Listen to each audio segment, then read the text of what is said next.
Welcome back to SOS. I'm Staff Sergeant Badass. I know you wanted to hear the rest of that song, and I did too, but we've got to move on. Going back to fire kits. We're moving over here. But Staff Sergeant Badass, didn't you just do a survival bag series on fire? Yes, I did, and I apologize. We have to add more, because I told everybody that if you send me something before the trip goes, I will add it to the kit, and I will, and I am. So I've got stuff I have to bring, and I've got stuff that I've already made, and if you saw the survival bag series on fire, you know about the candles someone made me.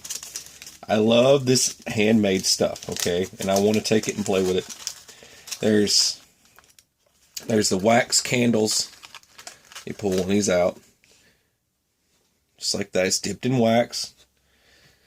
A subscriber sent me to play with on the mountain trip, and I keep getting asked the same question: are you going to film the whole trip?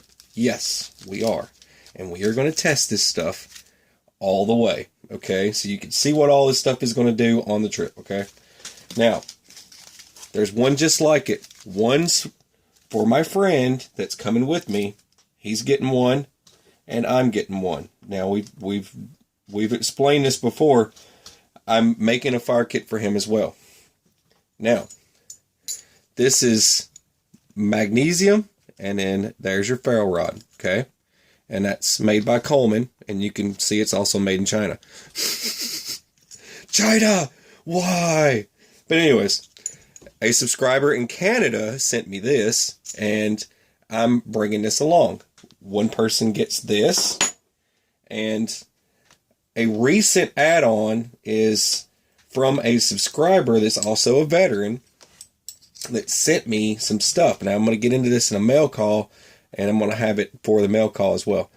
Now, they sent me this as a ferro rod, and one of us gets just the ferro rod, and one of us gets that. So we're going to play with both of those on the trip, obviously. And if you're not familiar, you know, get yourself a ferro rod. Always have one. I don't care who you are. If anything, get the magnesium and ferro rod. Now, some will look like a ferro rod, and it looks like just black, but then one side will have this rod that runs up it, and a lot of people won't know this, but one side is your magnesium and the other side is your ferro rod, but it looks like a ferro rod, okay? But you'll see the difference. It'll have just one rod inside of it, but the rest of it is magnesium. A lot of people don't know that. Magnesium goes up quick. So basically what you do is you scrape off, let's bring this around here. You're going to scrape off your magnesium. You're going to get yourself a nice little pile of it. And it's going to look like this. This is magnesium powder, okay? I got this out of a MRE heater. And a lot of people like for me to do these recaps because it reminds them. This came out of an MRE heater. I just gutted it, okay? But this is just magnesium. It's also got the other concentrate in it, but this is magnesium powder. Now, one strike of a ferro rod over some magnesium powder, and you're going to have a awesome, ridiculous little flame, and it'll burn pretty hot. Okay, so that's what that does. That's what that magnesium is for. You scrape that off, and I know I've covered it before. I did a video on. I've got a pencil sharpener that's made of magnesium. You can you can scrape it off as well. A pencil sharpener, yes. Pencil sharpener that's made of magnesium. Most of them are. And you can take them and scrape them off, and you can also get them to strike just like that. Now, that sounds ridiculous, but it's true. There's that. Now, we always carry a lighter. I'm bringing, this is my lighter bro case. I always bring this. It's got a spare knife. It's got a spare pair of scissors. And it's also got a screwdriver, okay? Little Phillips head. Now, I just bring a little Bic just in case I have any issues with starting a fire, okay? There's my Bic, and then a little Bic for my friend, and Fatwood. A lot of people don't know about Fatwood. I'm trying to make this quick. Scrape off some Fatwood, and you can strike over it, and it'll make yourself a fire real quick. A lot of different uses for Fatwood. You can, like I said, it's from injured pine. All the sap rushes to that limb, and you can also take Fatwood And I was just learning more about Fatwood. You can take it and smolder it under a fire, and you can actually extract the tar from it. And you take that tar and you can make pine tar soap and stuff like that out of it. And the tar will look like this. That's what the tar actually looks like. But that's what this is. Tar and jute, okay? Another use for the tar that comes from Fatwood. Basically, this is just a giant tar ball on some jute cord. That's what that is. Anyways, a lot of people don't know that sort of thing, but he's getting one. I'll get one too. We'll bring a little bit more Fatwood than that, just to be on the safe side. But we've got plenty of fire starting stuff here. I'm pretty sure we'll get a fire started for sure.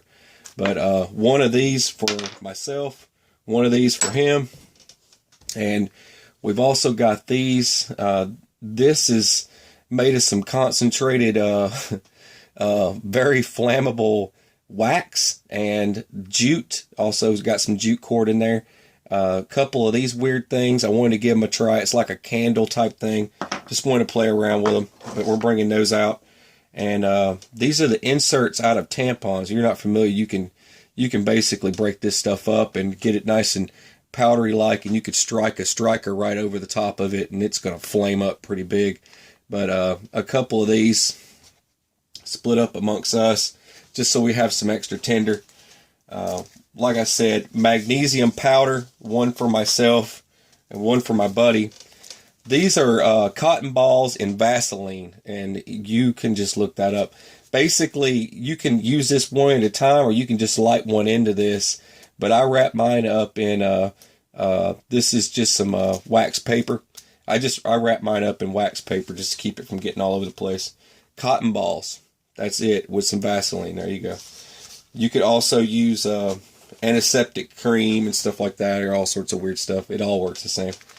This is Fatwood powder, and Fatwood powder works pretty good. I've also got a little bit of magnesium in with it, and the Fatwood powder over here. All right, candles. A candle for myself and a candle for my buddy. Once again, and wet fire. All right. Wet fire is pretty ridiculous. I don't need this box that it comes in, but that's wet fire. You can get it at Walmart. Same ordeal. It's just another fire starter you can light up, and it's going to burn pretty good. But I don't need all this in the package. Get the box out of here. All right. Let's see, 1, 2, 3. Break that in half. All right. Just like that. Split them up. Wet fire, wet fire. Throw another one over there. Zip. Zip's pretty cool. Light this up. It's got a mixture of stuff in it. It smells great too. Anyway, you just light the wrapper. That's all you gotta do. But it's basically, they call it zip for a reason, right? You can light up the package, and boom, there you go. There's zip, and then you got your extreme start fire starter. I'm not going to be able to split this up. Lights charcoal and stuff like that. Basically, if you've got like you're grilling out, you're barbecuing, you could throw this in there and light it. You could break it in half. You don't have to use the whole thing, but that's just another thing. I'm gonna throw that over there. And another thing is these matches. I'm gonna bring these along too to throw in with us. These are just storm matches. They're not strike anywhere. You basically have to use the top of the lid or the bottom. There you go. Then we've got Strike-A-Fire. This fire starter is basically, there's sticks. You break them up. Let me pull some of these out real quick. Anyways, Strike-A-Fire. You can break them up. They're connected together. You break them up, strike it, and I think you strike it right there on the back side. And when you strike that, boom, instantly you'll get your a gigantic, monstrous flaming stick, and you can use that to light barbecues and all sorts of stuff. But we're going to be using it to light our fires out on the trail. So basically, one person can get something like that. He's got that. I'll carry that with me. I always carry Zippo lighter fluid because I carry a Zippo everywhere I go. and I want to make sure I have something to keep that thing fueled. I don't bring too much of it. We'll split these up along the way. These little things, it's a natural fire starter. You throw them on the ground and set them in the middle and just give it a match, and then boom, it flames up pretty ridiculous. Non-toxic and no added chemicals. It's all natural.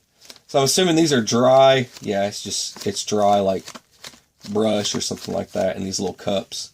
But I'm assuming I want to leave these in the package. I don't want to break these up because it's probably going to get messy if I do. So I won't. But that's just another thing that'll come along on the trip. These are cotton pads that have been soaked in wax. I'm going to play around with them. Why not? I'll split these up.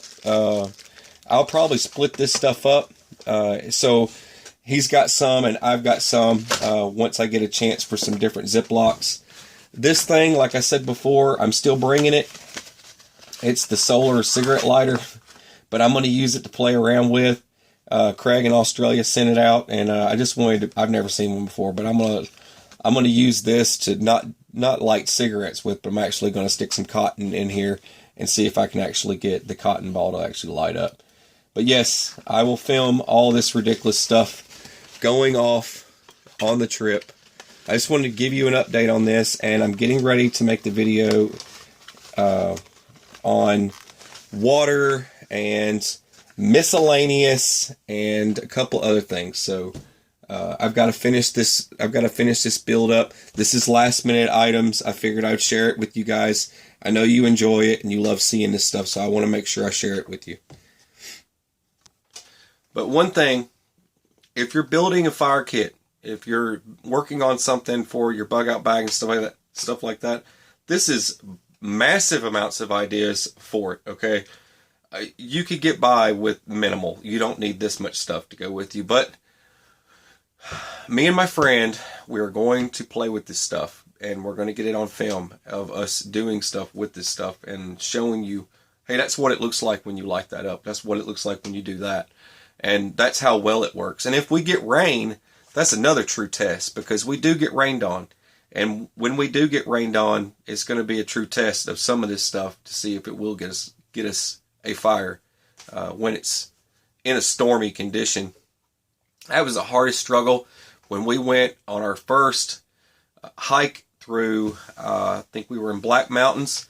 When we were in Black Mountains, that's North Carolina area. So we were going through there, and the worst thing about it, now, I guess the cool factor was hiking through those trails and running into people that were on the outskirts of the trail. And we were just going in, and we were telling them where we were headed, and they were freaking out. They thought it was the craziest thing ever. You guys are nuts, to go that far in and to go as far as we'd already were at. When they saw us, they were geared up, and they were just doing little hikes nearby, and we're going beyond that. And they thought that was just a trip to talk to someone that's going deep off into these woods and deep off into these mountains.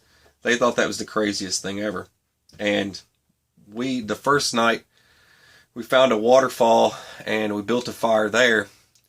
But the next day, that night, we didn't prepare for any rain because we didn't pick up anything on the radio.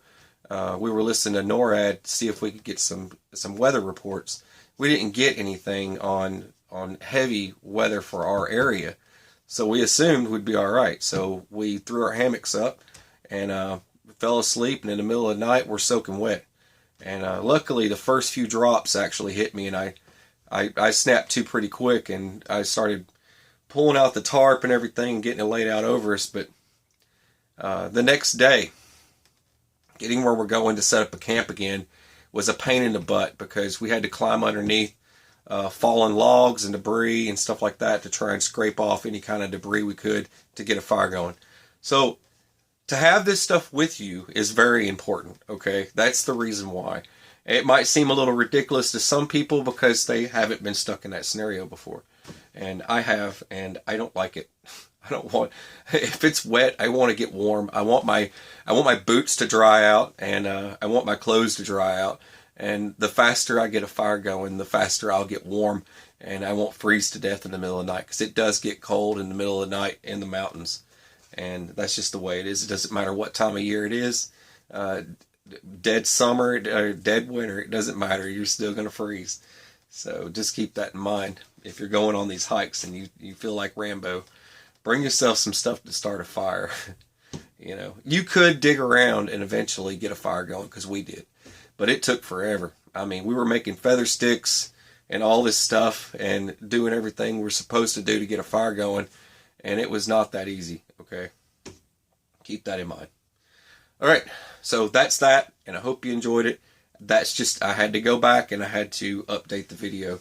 And I want you to know I'm taking more than just what I showed you in that video now, because a subscriber sent me stuff to make sure I had with me. There we go. Hope you enjoyed it. You're watching SOS. I'm Staff Sergeant Badass, and have a beautiful, fabulous, fantastic day. And take it easy.